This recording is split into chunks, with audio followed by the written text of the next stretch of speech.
এই জায়গার এই জমির দাম তো একদমই না, কারণ এই জায়গায় শিখে জমি কিনবো না।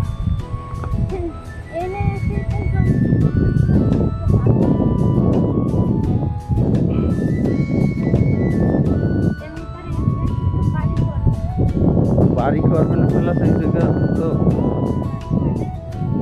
ও আমি জানি না দর্শক আপনাদের কেমন লাগবে।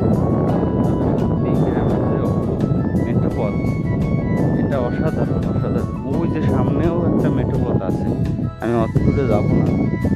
ও কয়েকটা সূর্যমুখী ফুল,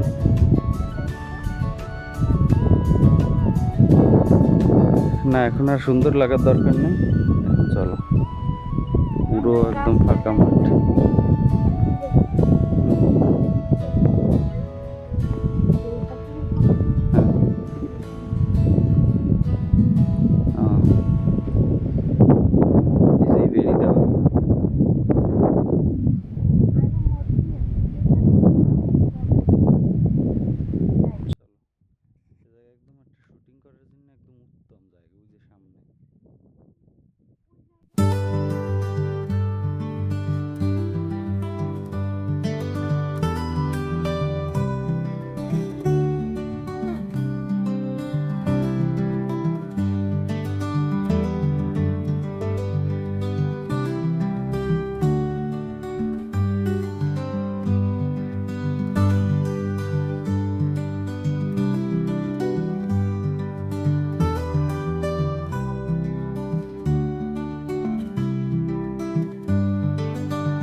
কল দিয়েছে, হ্যালো আমার কাছে দাও, ওর মনে হয় নেট নেই। কাস্টমার কেয়ার থেকে বলছি, কিভাবে আপনাকে সহযোগিতা করতে পারি?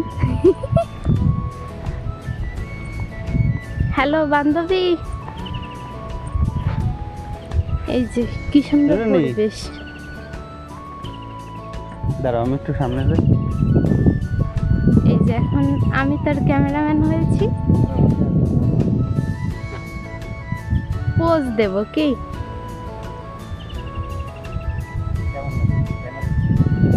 সুন্দর লাগতেছে। এ আমার একটু খেজুর পেড়ে দাও না। এই গাছটা আগে ছোট ছিল, আমি কত খেজুর পেড়ে খাইছি। ওই যে খেজুর, না না আমি বলতেছি। এই যে যাওয়ার সময় তুলি ছবি। এই যে এই পাশে এই যে তাল গাছ, ছোটবেলায় আম, তারপরে আরো অনেক কিছু খাওয়ার জিনিস, বড়ই, এগুলো নিয়ে আর কি আমরা এখানে এই যে গাছের গোড়ায় ওই যে একজন বসেও আছে দেখা যাচ্ছে দূর থেকে। হ্যাঁ হ্যাঁ হ্যাঁ, আরে দাদু না, জামাই হয় আমাকে। এই যে আমার এক জামাইকে দেখে, সে বয়স্ক, সে বলছে এক দাদু, চেনে না এখনো। এই যে তাল গাছের গোড়ায় এই ছায়ায় বসে আমরা আম মাখা খেতাম, বড়ই মাখা খেতাম, আর ছোটবেলার সব স্মৃতিই মনে পড়ে যাচ্ছে। এই যে মঠেল হয়ে গেছে, পুরুষ মঠেল। পরিবেশটা কি সুন্দর দেখো। আমার একটু ছবি তুলে দাও। এই যে দাঁড়াও, আমি ক্যামেরাটা অফ করি।